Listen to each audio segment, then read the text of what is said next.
we got to talk about the Bulls. And I'm upset. I feel like Drake. I'm upset.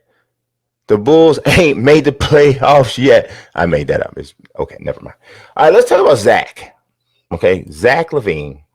And I am going to say it. I'm going to say it. I've changed my mind about Zach LaVine. Now, if you saw an earlier video that I did, that I'm almost been tempted to take off the channel because people came at it so hard, and not because people came at it so hard. I don't really care about that, but I almost was tempted to take the video down because I literally have changed my mind.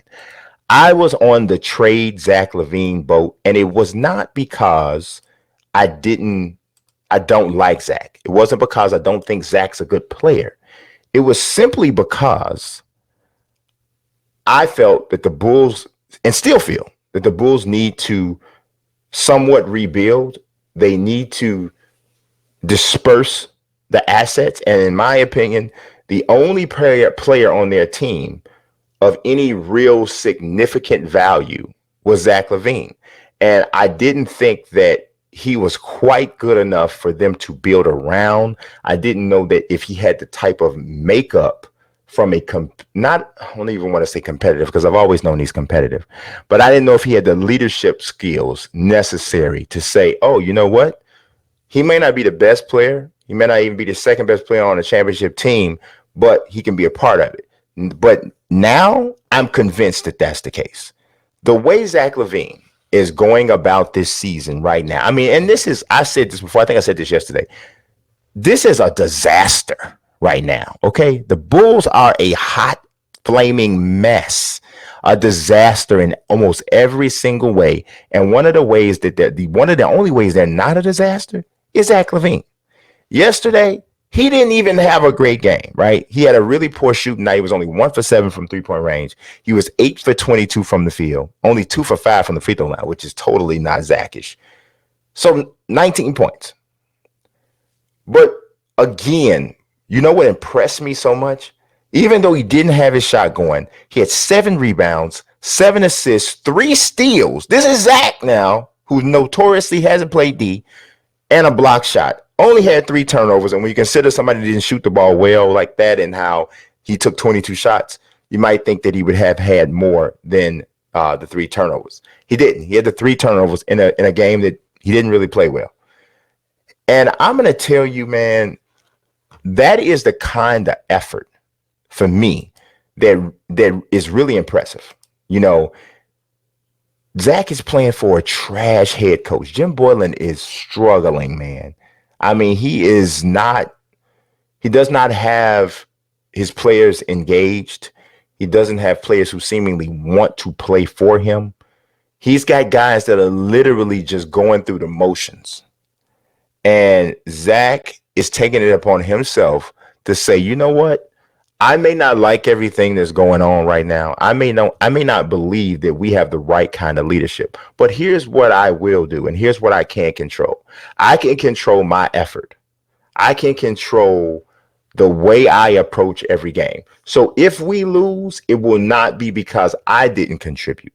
If our locker room goes bad, it won't be because I threw teammates under the bus. It won't even be because I threw my head coach under the bus, even though he may need to be under the bus. I'm not doing it. And in his maturation and leadership, and the establishment of his leadership, I have totally changed my mind. He makes $19 million a year, which is not totally a max contract. And when you compare the other people in that salary range, you can make a strong argument he's the best player in that range. There is room to pay someone more than that. You got to remember, Otto Porter's making $24 million a year, and we've somewhat forgotten about him because he's been hurt most of the season. That's one player. You got Lauri Markkanen and Wendell Carter Jr. Both are, WCJ stays hurt. Markkanen is just having a bad season. I totally would not balk at the concept of trying to move Otto Porter and trying to move Lauri Markkanen. And if it just gets you draft assets back or something to that effect, or maybe you just clear the salary in some way, shape, or form, right? I wouldn't be opposed to that because this core, as it is currently assembled, is not good enough.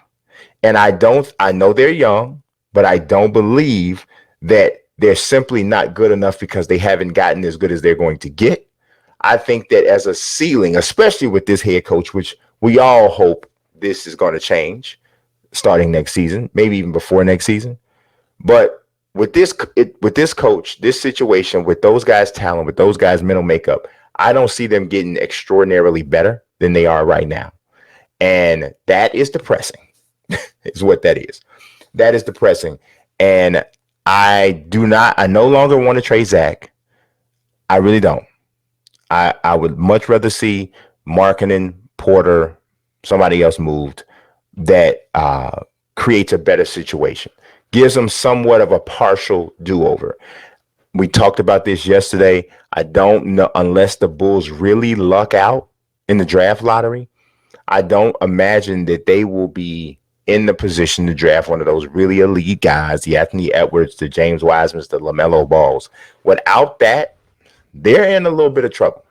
And they almost are forced to either do something through a trade, which is, like I said yesterday, one of the main ways they can get better, or hope and pray again that they can lure in a free agent, which has not worked out. So, all that said, Zach, you are balling. And I wish that you were getting more for your work. But yeah, it's not working out.